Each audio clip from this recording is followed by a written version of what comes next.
Hey everybody, this is Sam, and you're listening to the Deep End Podcast, the show that provides you with juicy relationship, sexual, and personal development tips. A podcast for deep thinkers and feelers who love personal growth and want to experience healthy relationships.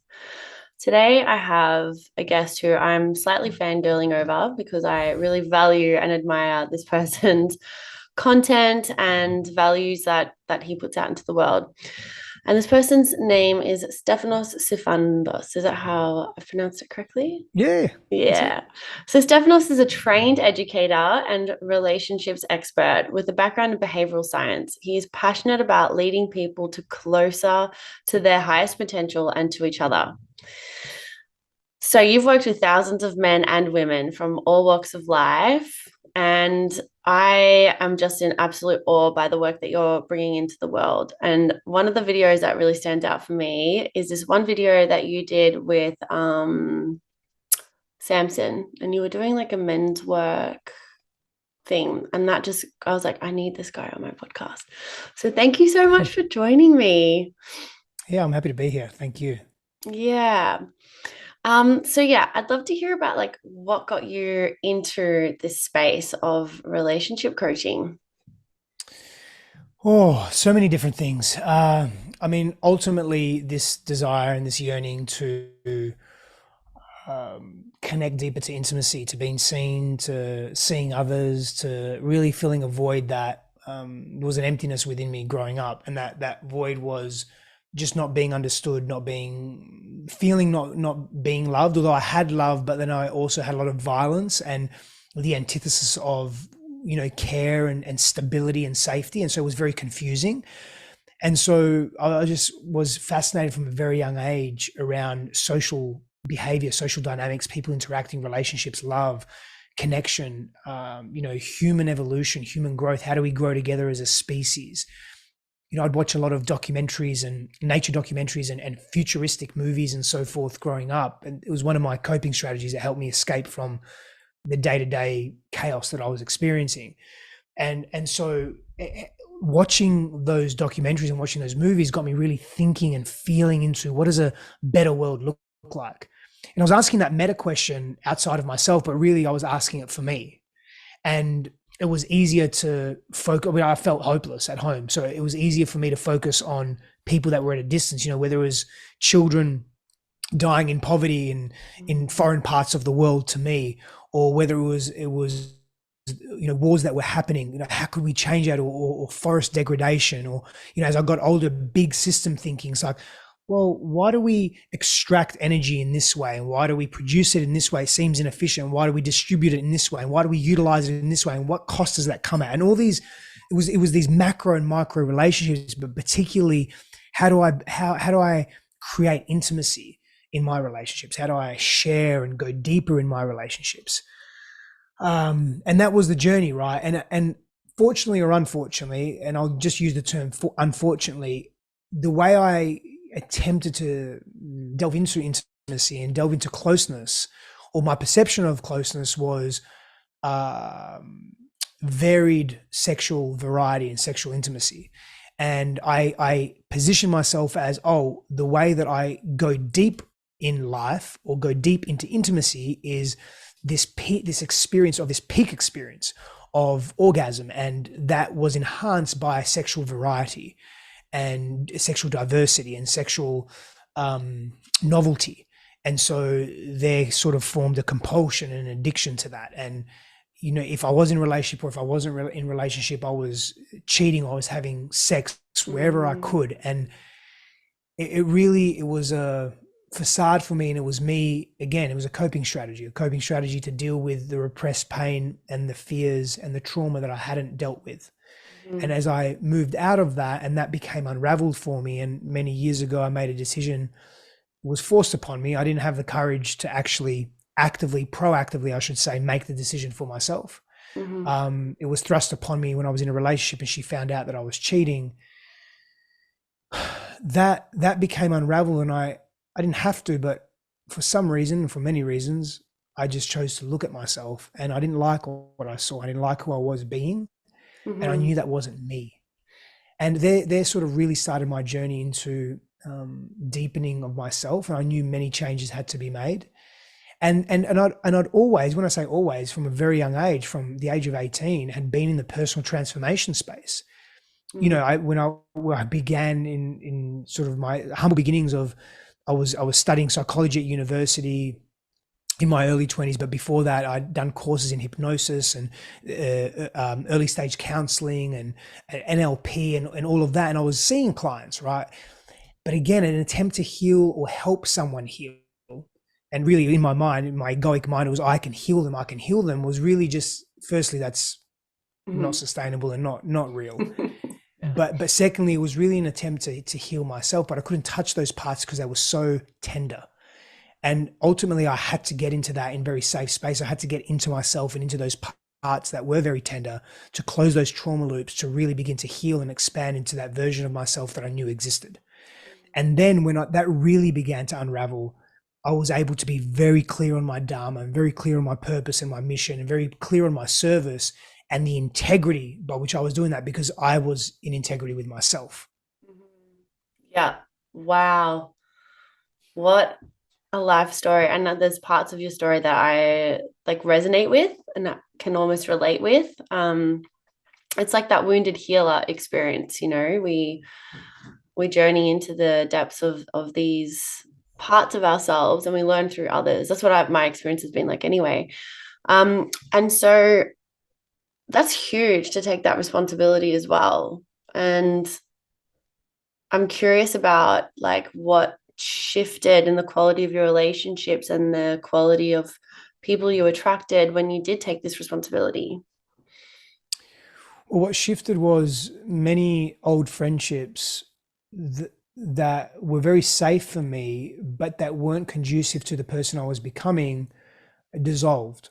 And that was very sad. There was a lot of grief during that process. It was years of grief. It was Mm, years. And, you know, there are cycles in grief as well. There was anger, there was sadness, there was despondency and misbelief and mhm, extreme fear of my death, you know, many ego deaths, many identity crises within that mm, time frame.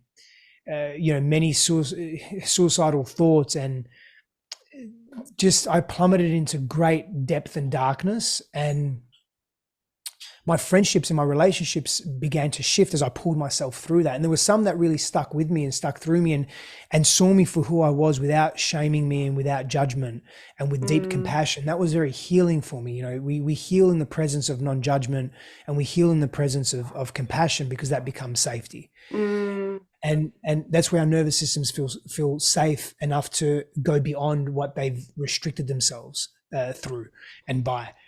And so for me, it was a beautiful reckoning into bringing more authentic friendships and relationships into my life. Even existing ones were starting to change and morph, not without struggle, because when people see you change, it becomes unsafe for them because it's unfamiliar.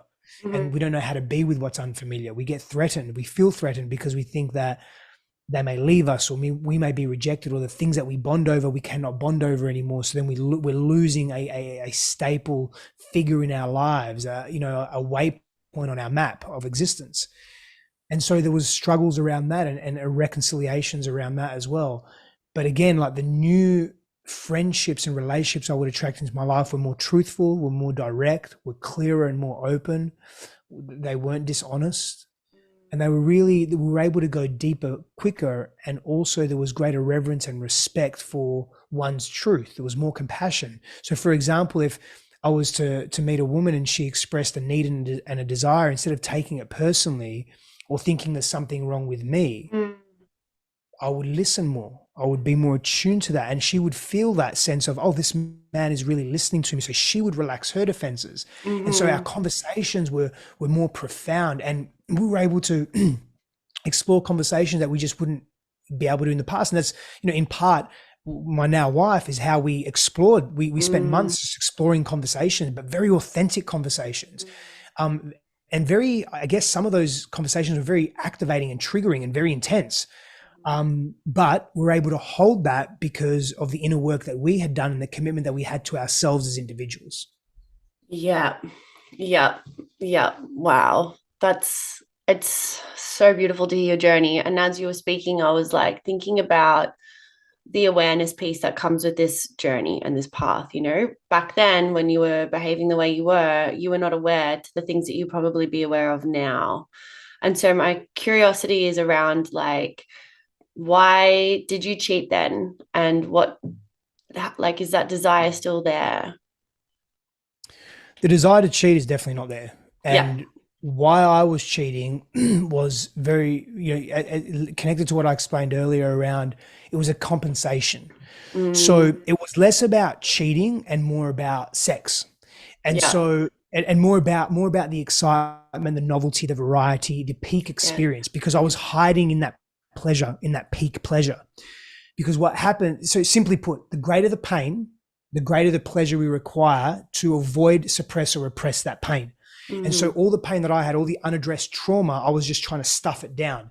And so the way I would stuff it down, the way I would forget about it, the way it would just leave me was to have pleasure. Now, it wasn't just sex, it was food, it was mm-hmm, adventure, it was adrenaline, it was status and peak performance, athletic performance as well. All mm-hmm, these ways to disguise what I was truly feeling, and to distract myself and others from seeing the quote unquote parts of the true me. And mm, so it wasn't that I was actively saying, oh, I want to cheat in relationship. I mm-hmm. felt immense guilt and shame, Yeah. immense guilt and shame. And I just kept burying that as well. Mm-hmm, It was that I had a compulsion and almost an addiction to needing that to distract me when things got difficult in the relationship or things got difficult in my life. I didn't want to address it because I mm, witnessed my parents not addressing their stuff. And when they did address their stuff, it was in violence. It was in hate. It was in verbal abuse, and yeah. it was an eruption. It was a leaking of the shadow. It wasn't let's sit down in respect for each other and talk through and communicate through and express what we're really feeling and how we can support each other. It was like big fuck yous towards each other. Yeah. And so when that was happening in my life, I would either do that, and then as a result of all that yuckiness, that pain, and I could feel the amplified pain of my past that was unaddressed coming up, what would I do? I would seek distraction and I would compensate for that. And so that's, for me, they're the reasons why I was cheating. But even if I was single, I was still in that energy. I was still pursuing that. I was still Mm-hmm. looking for that. I was Yeah. desperate, insecure as well. Yeah. And this is all happening unconsciously, right? Like you're not aware Yes. that this is why you're doing it, but through doing the work and investigating in your behavior and uncovering and going into the depths of who you are and why you behave the way you behave, that's when you uncovered the true meaning, Correct. the healing journey. Yeah. Yes. Yes. Wow. That's like, yeah, it's hitting some, it's pulling some strings for me because I've cheated as well, and I can see that and how that played out. Differently though, like, but yeah, also very similarly. So, um, there's like, there's a question around like this healing process. So you've healed, or are you still healing through any of those things that you've mentioned that have caused this sort of adverse behavior? I've healed and moved through the core of those things. Mm-hmm. Are there layers still there? Yeah, probably. And I would Yeah. say not probably, yes, there are. Yeah. But the layers are very small and minuscule, and they're not as charged and not as intense. Mm-hmm. And so for me, whenever we have intense or core wounds, it's not that they become, unless we become fully enlightened, they don't really become fully healed. They remain as some scars or wounds in our bodies. They're scars, right? Yeah. And as we have new experiences with new people in different ways at different levels of our own consciousness and awareness, because as we age and grow and have new experiences and refine our own sense of self and identity, we're completely, or at least in part, new people. Mm-hmm. Sometimes those wounds can be activated. Now, again, like I was mentioned earlier, I have no desire to cheat. I have no desire to distract myself from my pain. Well, I tell a Mm-hmm. lie. Sometimes I do. I'm human. Like when things get too rough, I'll go and I'll comfort eat, or I'll Yeah, sit I'm and the watch a same. movie, right? Yeah, yeah, for Yeah. sure. But do I want to cheat, or do I want to be dishonest in the container of my relationship? No, no, definitely not, because I know the fucking turmoil that brings me as an Indian. I don't want to go back to that life. You Like, don't want to feel that no, guilt thank and you. shame. And so yeah, it's also what do you like you're choosing to lean into your relationship. You're not wanting to run Correct. away and avoid because Correct. you love your wife. Yeah. Correct. Yeah. And Yeah. I love our relationship, and I care about us, and I care about her well-being and my well-being enough to not run from it. And Mm-hmm. so, but do wounds still come up? Sure. Like, if I had to have an honest conversation with myself, if we're having a really hard time, will I have pockets or moments of thoughts where I'm like, oh, I should just be single, or, oh, I should just, yeah, we can argue whatever. I should just go have sex with someone else and just, distract myself from this difficulty that we're in. That may come up, but it doesn't get entertained. Thank you for saying that, because I think that, like, people get confused in relationships. It's okay. It's like those thoughts are there, but what's really important is to observe them and not, like you said, entertain them. And not Um, judge them. not And judge not judge them. Like, them. sometimes I'll even entertain them. Like, I'll Yeah, yeah, deliberately entertain those thoughts, and I'll sit yeah, back and I'll just watch internally. I'll just watch it all play out, right? yeah, Like, I'll watch it, or without judgment. I don't want to judge yeah. myself, because if I'm judging myself, there's a aversion there, and if there's an aversion there, there's something that's more that's deeply unhealed that I'm avoiding still. So I want to be able to be at peace with all parts of myself. So sometimes I will watch it play out, but I don't have an intention or a yearning or a desire or a desperation to go and distract myself, because I know the value that comes from facing head on my stuff. Mm-hmm. I never used to. I would give it lip service, but I wasn't integrated in it. And now, Mm-hmm. having done some real deep core work in my life, and I'm sure there's more to do. I'm Mm-hmm. human. I'm ever evolving.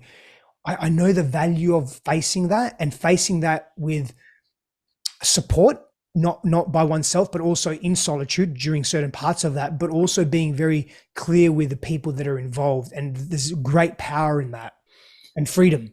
Absolutely. And that's authentically relating as well. Being able Mm, to, like, shamelessly own these parts of ourselves and express them in our relationships, whether they're intimate relationships or friendships or business, whatever they are, being able to feel that sense of safety from within and, yeah, share that.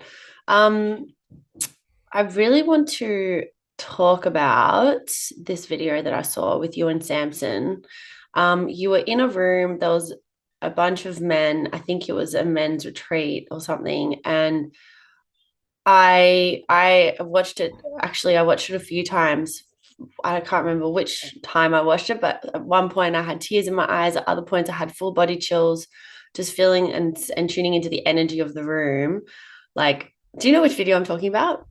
I don't know. Oh, okay. It's this video. Oh, I can't remember, but it was like at the end of I've sent it to somebody, but it's at the end of a men's retreat. And Mm.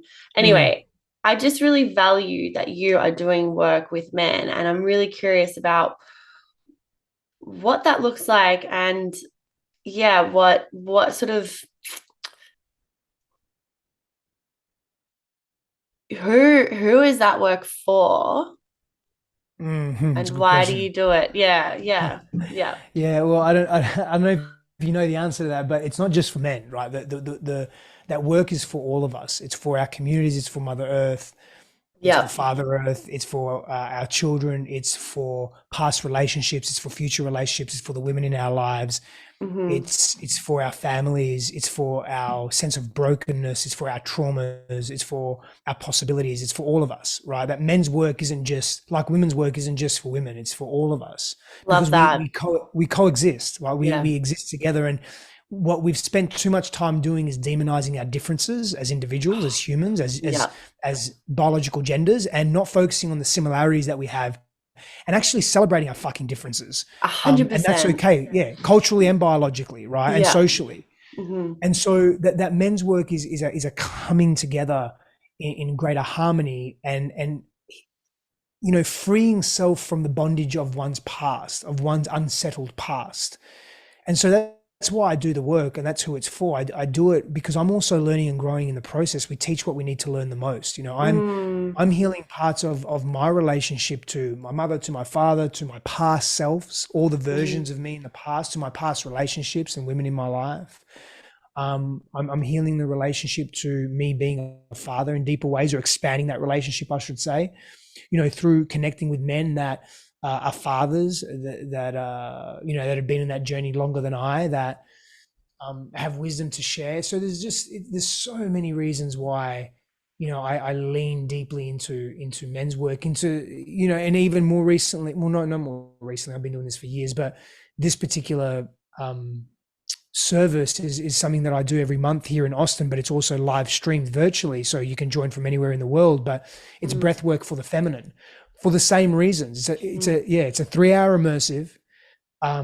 We get together. Yes, breath work and somatic release is a big part of it, but it's also highly experiential. There's bonding and intimacy exercises, helping women heal that sister wound, that mother wound, helping them understand men in a deeper way, the masculine feminine polarity dynamics that play out. When men come from a wounded place, where that's really coming from, how that's not a reflection on that woman, how we can heal together, the intimacy and sexuality and all of that. It's this deep 3-hour immersive, because I know that when men are met with some of the biggest healing that I've done, Samantha, has been in the presence of a non-judgmental, compassionate, female-bodied woman, the feminine energetic. I have fucking healed so deeply because of that. And I've allowed myself to receive that. And so I know firsthand how valuable it is to have that. And I'm not saying women are here to quote unquote fix men or heal men. It doesn't work like that. We're here to support each other through our own individual journeys. And so that's why I work both with men and women. And it's just a really important part of what I do. Yeah. I resonate with that so much. I have full body chills actually. And I love that you do this. It's so important to bridge the gaps, and the healing is like, I feel like when it comes to like healing work and personal development, there's so many avenues you can go down, but the most potent and condensed and concentrated space to heal is in relationship, when we're in relationship with other. And that's when we get to see those parts of ourselves that we may not see if we're on our own, and it's challenging. It's so challenging. And so I love that you support both. And I'm really curious, like, when it comes to your relationship, if you're open to sharing, of course, because it's intimate, does your partner have the same set of skills as you do? Because obviously these are relationship skills. So you're teaching people skills on how to relate with each other more authentically, openly, and vulnerably. And I'm curious about your wife and how you meet each other in that. Yeah, so we have similar skills and a very similar outlook and in-look as well. And we're different, and we complement each other in different ways as well. Christine's highly intuitive and compassionate. I'm deep into somatic connection as well, and can connect dots in different ways to what Christine does, and supporting each other in different ways and being strengths for each other in different ways in terms of how we lift each other's confidence up. So for example,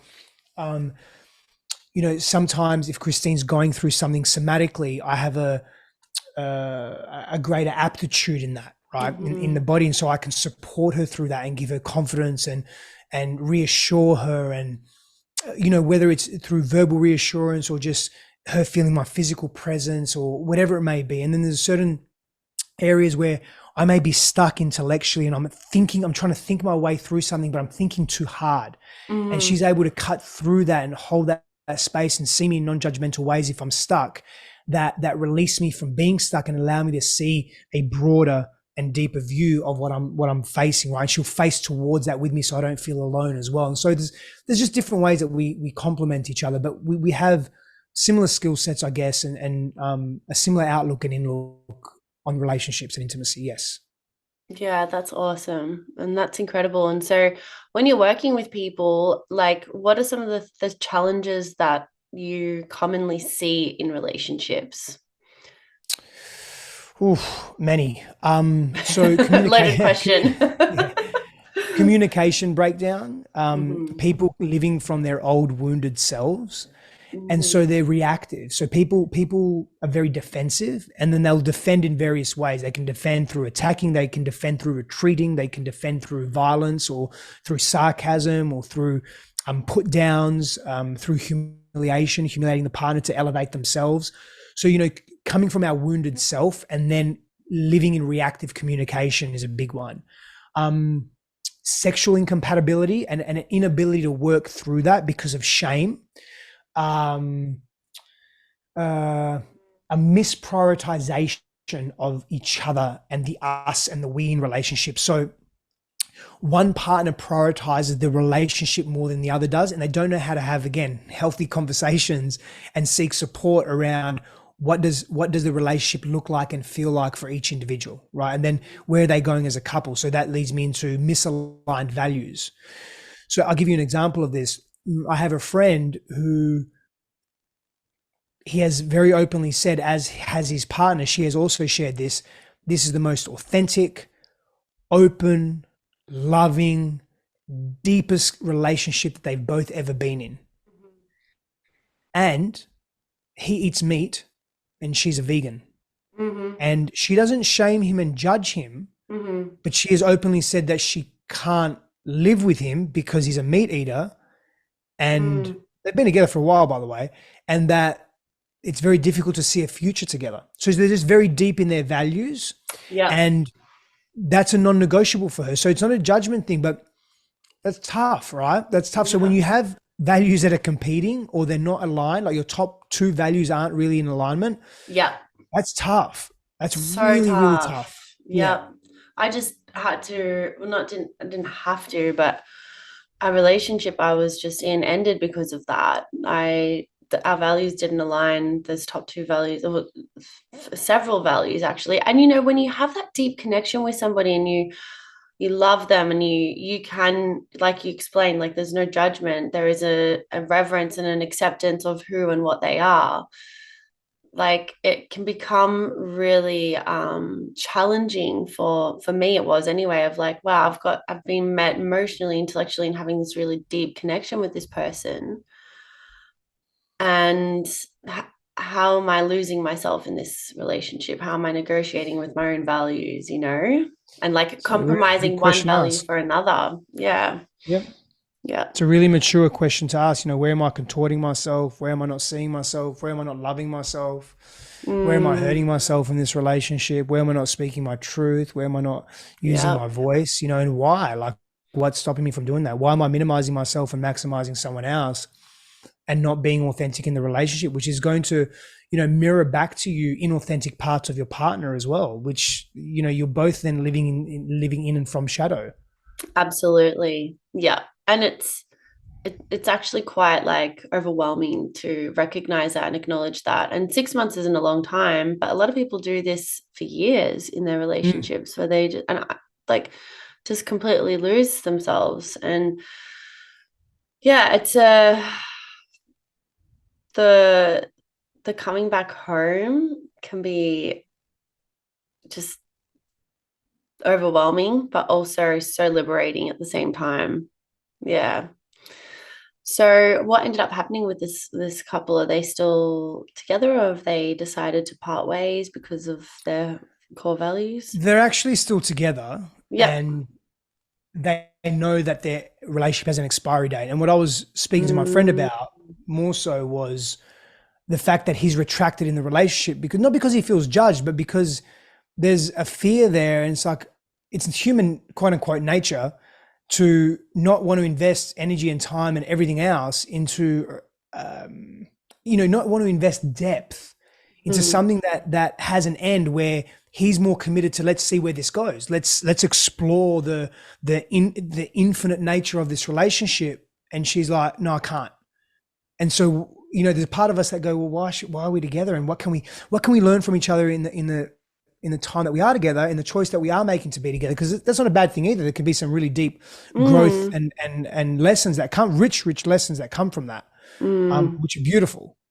absolutely. And then it's making that choice as well, and then committing to that container, even if it does have an expiration date. How can you allow yourself to fully surrender to the connection and the experience that you're sharing with this person, and go to the depths? Like, yeah, there might be, as you said, human nature, the parts of us that just resist that because of our fear and our trauma and our wounding. But it also sounds really, I mean, I'm such an idealist. This is why I do what I do, because I just love the idea of like yeah, a relation, like I've witnessed relationships that work. I've witnessed people that have put in the effort and have put in the work to make a relationship thrive. It does come with its challenges. But yeah, this relationship dynamic, like it's possible for it to be all those things, that passion, the thriving and whatnot. Do you think that? Do you believe that? What do you think? Yeah, I do. Like you are essentially asking is, can you have it all in a relationship?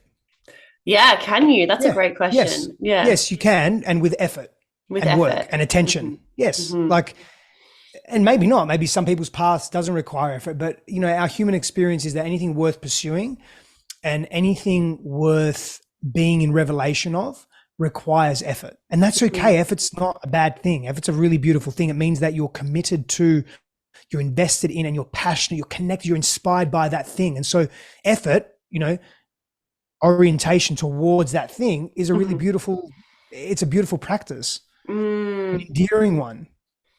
So, what advice would you give to somebody who is like in that mindset of like, oh, like the settling mindset? When we kind of like I mentioned, like the compromising our values, one value for another, or compromising and negotiating with the things that are actually non-negotiables, but we just do it anyway because of fear of loneliness or fear of like, Mm. all the fears that we have, the narratives that we follow. Um, yeah, I'd love to hear what you would say to somebody who's in that space. That's generally stemming from low self-worth. Mm, And so it's important we work on our confidence and we work on our low self-worth. So we surround ourselves with people that see us again in non-judgmental, safe ways. We work on our our childhood wounds or our developmental trauma, if we've experienced that. We work on the patterns that no longer serve us. We work on valuing who we are, using our voice again in safe spaces. We learn to build up our self-worth, and when we do that, we start making choices that are they're in alignment with that identity, not with an identity of lack or an identity of insecurity or an identity of I'm not worthy, therefore I need to derive my sense of worth and happiness and joy from how others see me. Therefore, I'll people please, I'll contort myself, I'll minimize my needs and values, and I'll prioritize and elevate everyone else. That's mm-hmm, not sustainable. So we start mm, to break those patterns when we start to see ourselves differently and start to love ourselves in new ways. And that can be a very painful journey. There's a lot of grief that's involved in that. mm-hmm, There's sadness and anger comes up, and we don't want to feel those big feelings. They're very intense. They're very confronting. And so we generally push them away. mm-hmm. Um, we can be better than that. Yeah, yeah, I totally agree. Yeah. It's it's the adverse effects of that, the ripple effects of not choosing ourselves and how that shows up in relationships. And I'm a firm believer that resentment is the biggest killer of intimacy. So I'd love to hear about what you think about resentment and how, like how can people be a bit more proactive in preventing that from happening in the relationship? Yeah, we need to not harbor our pain, and we need to not harbor our disappointments. Yeah. Disappointment is another killer as well. But we can't Mm, allow that to be in perpetuity. So when something comes up, I believe there's a couple of things that we can do. There's a 3-step process, right? So if you witness something in your partnership that has upset you or hurt you, let your first port of call be within you. In other mhm, words, sit with it. Don't be reactive. Don't go to your partner and blame and shame and project. Just sit with it. Evaluate, feel, be with, etc., etc. Right? Like just be with it. mhm, Then, if there isn't a resolution within you or a resolve, or there isn't a non-charge, because in that process you're not just thinking and feeling, you're also expressing. If there's anger that's coming out, you may be primal screaming, you're hitting pillows, you're moving energy, right? It's a mhm, visceral somatic process as well as an intellectual contemplative one. If mhm, after that there's still confusion and you're walking on shaky ground, seek counsel of people that you trust, respect, and revere. A safe space could be a counselor or a coach, could be a dear friend, it could be a sibling, it could be a parent, whatever, right? Then go to your partner Then approach them in a mature way. Use communication techniques like NVC, nonviolent communication, or the Imago dialogue, ways that you can communicate each other where you're listening and hearing each other, you're respectful of each other's needs. You're not demanding, you're not projecting, you're making requests, you're making observations, you're being vulnerable. All of this takes immense practice. Again, you got to practice in safe spaces, but there's some guidance for people, like, to not hold on to resentment, and you can address the things in real time, as opposed to 6 months down the track, all these things have happened, and then you blow up at each other. And not only are you blowing up at each other for the thing that just happened in that moment, but it's 6 months worth of stuff that you haven't expressed. And that's not fair on your partner, and it's not fair on you, and it's not fair on the progress and growth of your relationship. And so you have to have agreements in place. When we have agreements in place saying, hey, this is how we'd like to disagree.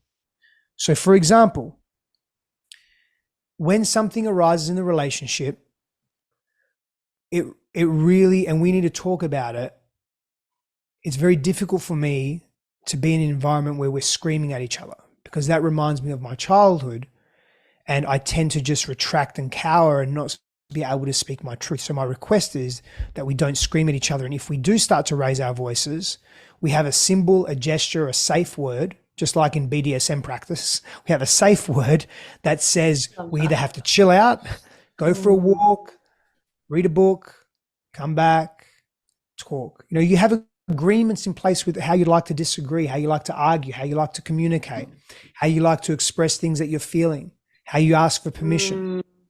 Agreements made in healthy states, like when we're in a friendly place with each other and we're connected, that's when the agreements have to be made, not when you're disconnected and angry or upset at each other. Yeah. It's a practice. Yep. Effort, consistency, practice. Yeah. And I'm just like looking, because, you know, when we do this work, right, we do it in our relationships and everything's amazing. But true mastery is when you go back into your family dynamics, the place where all the trauma and the wounding the origins of it. Like, I don't know what it's like for you, but my family is very loud, very Greek. Everyone's talking on top of each other. Everyone, like, no one, I'm the black sheep. No one's really doing this kind of work. And then when I go back into that environment, I'm like, the worst of me comes out. Like, there's parts of me that I've like done such an epic job in like really learning how to rein and harness. It's just like, what is happening? And I know that I'm on this journey and everybody else is too, but like, what's your experience like with that? I mean, it's fairly accurate. Fairly. I mean, I'm a lot better with it now. But I still get activated and triggered. But I have just really healthy boundaries. I'm very direct with my parents. I'm like, hey, if you're, I mean, they're still together. Fuck knows why. But I mean, I do know why. I'm being facetious. I say to them, like, if you're going to behave like this in front of me, I'm just going to get up and walk out. Like, you just know that. So if you don't want me to walk out, cool. Like, I'm not attached to it. I'm not going to get offended. I'm not going to think, oh, you're arguing, therefore you don't want me here. I don't care. But I'm just letting you know that this is how it's going to roll for me. So if I see them doing the thing that we've all agreed that they're not going to do, which they haven't really agreed, I've just made the agreement. I've just set a boundary. You've set a boundary. Just stand up, and I'll walk away. That's what my God. Yep. And that's and later I may explain to them why or not. That's not that they're going to hear it, but sometimes they do. But yeah, I'm just not attached to it. Like before, I used to get so charged and triggered and upset, and I used to get into the fight with them, and you know, I wanted to force them to see my point of view. And because we go through that stage, right? We're healing, we're like learning all about our childhood stuff, and then we look for somebody to blame, and our parents usually are the people that we blame. And I feel like it's definitely a journey, and blaming is so disempowering, I believe. Like when we're sitting in that space of blame, we're victimizing ourselves, and forgiveness is an antidote, but also like when we can relinquish the power that our parents have over us based on our perception of the way that we, you know, not perceive, but also what we experienced in our childhood, validating that. But like for me, what I like to do is orientate myself into acceptance of what is, an understanding that they didn't know any better. They were just provided with very limited tools, and so they did the best they could with what they had. Yeah, and there's a really profound truth to that. Mm. And, you know, as there's a truth to that, our inner child, our childlike self doesn't understand that. Our adult self does. Yeah, So sometimes our child self needs a little more than just that. absolutely. Yeah, this is a logical approach, guys. Like, this isn't Mm. something that is, and you don't want to bypass that either, I think is really important. So it's like acknowledging that that's happened. But um, in terms of like healing that relationship, like, what do you think is, I feel like some people go straight back to their families, like, let's heal, heal, heal, but like, will be met with disappointment.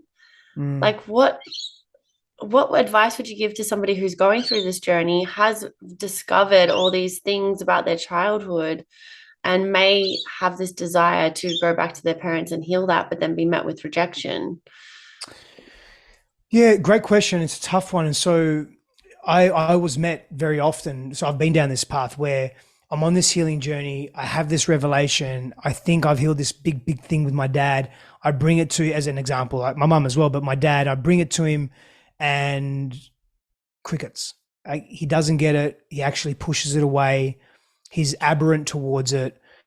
And I'll share a story with you. So I'll share a couple. Let me actually answer your question, then I'll share a story. So this is really important. Healing and forgiveness is an inside job. It's like when people say, oh, I want closure on the relationship. You're the only one that's going to be able to give closure to you. Now, in a conscious uncoupling, in a healthy uncoupling, can it help when there's two of you that are really aware of how you want to close the container? Absolutely. Is there deep healing in that? And is there quote unquote closure or a deeper sense of closure? 100%. But we can't rely on that. It's way out of our control. And so forgiveness is an inside job. You live with yourself 24/7. You're with you.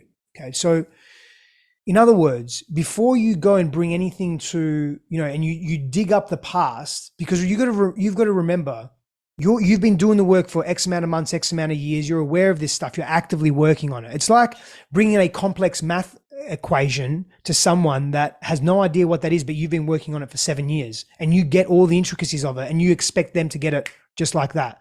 It's not going to happen. Or you've just completed an apprenticeship as an electrician and now you're telling someone everything you've done in 4 years and you're expecting them to get it just like that. It doesn't work like that. So Yeah. you can't bring that to your parents. Like you can, but 9 times out of 10 or 9.9 times out of 10, expect to be disappointed. So you don't have the expectation of disappointment. Yeah. So if you're going to bring anything to your parents, you've got to be prepared for them not meeting you. Whatever the worst possible case scenario is, you've got to be prepared for that. And accept that and be okay with that and be at peace with that. And that's a practice. So you've got to do enough of that forgiveness and feeling and release and all of that before you can bring it to them. And here's a story I'll share with you. Cool. A few years ago, I brought something to my father and I said to him, do you remember, describe to me how you were as a father when I was younger, when I was a kid. And he said, oh, I was always there. We had a great relationship. I played with you so much, all these things. I was a great dad, etc. And I said, and by the way, some of that's true. That was the confusing part. Like he did love me. I did feel his love, but I also felt his wrath and his violence and his moods and his emotional abuse and his absence and all those things far more. And he did play with me sometimes. And it usually came at a cost. Like he didn't really want to do it. My mum forced him to do it and all these other things. But I said to him, I'm shortening the story, but do you remember hitting me? Do you remember always being away? Do you remember the gambling? Do you remember all these things? He said, I never did any of that.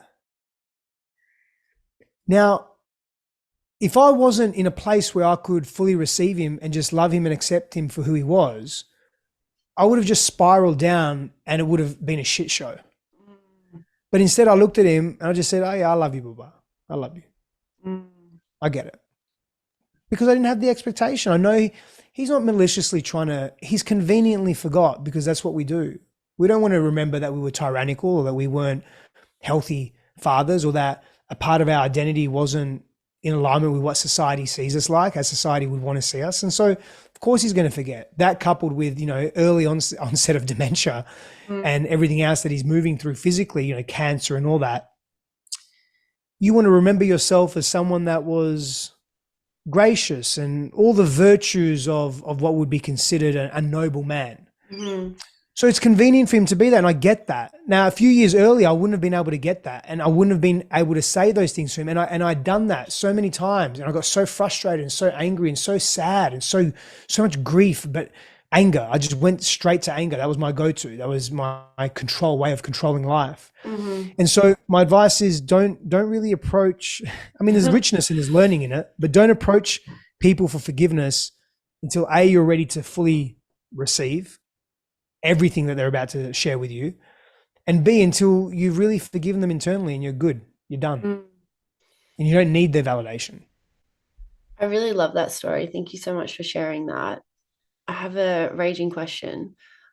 How old is did you yeah, how did you have how many children do you have? I have one little girl who's 6 months old. 6 months. Okay, cool. That's so beautiful. I'm Mm. curious if you had this conversation pre-fatherhood or post-fatherhood, and if that shifted your receptivity to, Pre, yeah, years ago. okay, cool. That Because you know, conversation I just shared with you was years ago. years ago, okay, cool. Because you know how parents say, they say you won't understand till you have children. That's what I grew up with anyway. Um, Yes. yeah, And there's yeah, yeah. truth to that, though. There's truth There's, to that. yeah, yeah. Yeah. Of But course, there's it's just truth to it. just the way that our parents would say it, because I got that as well. Yeah. It's not coming from a quote unquote conscious place. It's coming No. from a place of let me fucking guilt you Yeah. and and let me try and control you into doing what I want you to do for me and make you Yeah. feel bad when you don't. Because you're making my life 100%. difficult. Yeah, yeah. The guilt trips, real thing. Real Yeah. thing. But yeah, that's huge to be able to like drop into the space of just acceptance. And it's that in itself is so healing. Like to see our parents and to meet them where they're at. And it's medicinal, and it's because it's I went a journey through this a couple of weeks ago actually, and I was like, going through stuff around my mom and noticing like the reflections and the things that I feel triggered within her, and then like owning those parts of myself because I do those things because I am her daughter and apple doesn't fall far from the tree. And it's like, how can I learn to love this part of myself? I get to learn to love this part of myself by learning to love this part of my mom or whoever else it is. This Mm, person is reflecting back to me, because there is, when you dig into that, the shame and the guilt of that behavior because of the judgment that we place upon other people, we're then judging ourselves as well. Does that make sense? It's a bit it of a does. mind fuck. It does. And it's a beautiful way to say it as well. And the inverse is true too, right? So what you said about accepting mum, and then I can accept these parts of myself, and can I accept these parts of myself to accept those people outside me? Both are true to me. Both really Yeah. exist. Yeah. Yeah. And that in itself is healing, because when we can bring that into that self-love and that self-acceptance, and there's something that you said earlier, and you said it so swiftly, it was just it rolled off your tongue, but it was an aha moment for me. And it was, you said something about being at peace with yourself. Here's my experience for me with this, with being Yeah. at peace or not being at peace. The more inner chaos I have experienced, the more I have sought to find clarity and calm outside of myself. And so I've put pressure on people to be that calm for me. That's a very big responsibility to unconsciously and sometimes consciously place on others. And so we need to be responsible for our own inner state and not rely on others to fix us or to change us or to be a saving grace for us, because we'll often be very disappointed because it's a lot for anyone to handle, and it's not their job. And it's not that it's our job, but it's our responsibility, it's our duty to be with ourselves. Mhm. And in doing so, we learn more about who we are. We actually evolve and expand ourselves. And so if you look at it from that perspective, yes, it's uncomfortable, but can you meet the uncomfortable just like you meet the comfortable? Can you meet the passionate kiss and the winning $100 million in lotto as you meet the breakup or the realization that your mother and father were really abusive to you, or whatever it is that's uncomfortable? Like really, really go there, right? Really, really sit there and sit with all of it. That's the power. Yeah. Yeah. Yeah. Yeah. It's allowing ourselves to experience a full spectrum of what it is to be human, because it is a spectrum. It's not this Yep. like. one over the other. We live in a duality. Yeah. We do. Yeah. We very much Wow. do. Super potent. And so when it comes to the work that you do with people, like what are some of the offerings that you have available at the moment? What are Yeah. all of your So I'm offerings? yeah, yeah, for sure. Yeah, I mentioned breath work for the feminine. Mm-hmm. Um, and I'll say, I have a number of different service offerings that you can look at on my website, stefanosifandos.com. There's inner child courses, relationship courses, courses for single women, be the queen, and dating dynamics and relationships. But the breath work for the feminine is a really powerful, immersive experience. If you can make it live in Austin, please do. So I'm going to travel with this as well next year. Yes, thank you. Yeah, for sure. Yeah, it's going to Yeah. be super. I'm super excited, and and I will come to Australia with this as well. I'll start more in the US because I live here, obviously, but I will hit Australia for sure. Will you go Maybe to Bali? 2023. Will you go to Bali? I used to live in Bali. I love Bali. Yeah. Maybe. Please come. I'm moving there next year. I would love Oh, that. lovely, awesome. Yeah. Where are you moving to? I want to go to Canggu first and then potentially Ubud. I just love the ocean. So Yeah, I yeah, hear that. maybe Yeah. Uluwatu or the islands. We'll Mm, just kind of float around. But yeah, if yeah. you bring that to Bali, that would be epic. I think there's a lot of people going there. So Yeah, potentially I may. Yes, it's a yeah. definitely a beautiful spot. It definitely has a piece of my heart. That's for sure. Mm. I yeah, I can really feel. I mean, I'm just sitting with being in Bali, and mm, definitely has me. Yeah, I Yeah. miss Bali Where very did you much. live when you were I was there? mainly in Canggu. Canggu. Yeah, Canggu's a vibe. It's so yeah, fun. Yeah. yeah. Yeah, especially a few years ago, it was really it was awesome. It was awesome. Yeah. But yeah, back to your question. Yeah. Breathwork for the feminine, stefanosifandos.com/feminine, and one-on-one coaching, coachwithsteph.com.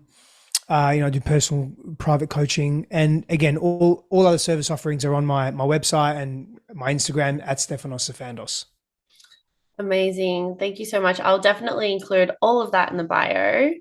I yeah, when I tune into what I'm feeling in my body, I'm just washed with gratitude, so much Mm, appreciation, not only for this conversation, but for the work that you do for yourself and the work that you do for others and leading the way and being a pioneer in this space. I see you as that, like I see you as one of yeah, you're at the leading edge. And so, thank you. yeah, thank you for everything that you do, for being you. I appreciate that. I appreciate this conversation and what you're doing in the world as well, and your wisdom. And thank you for having me on your show. Thank you so much. I'll see you guys on the next podcast. Thanks for tuning in.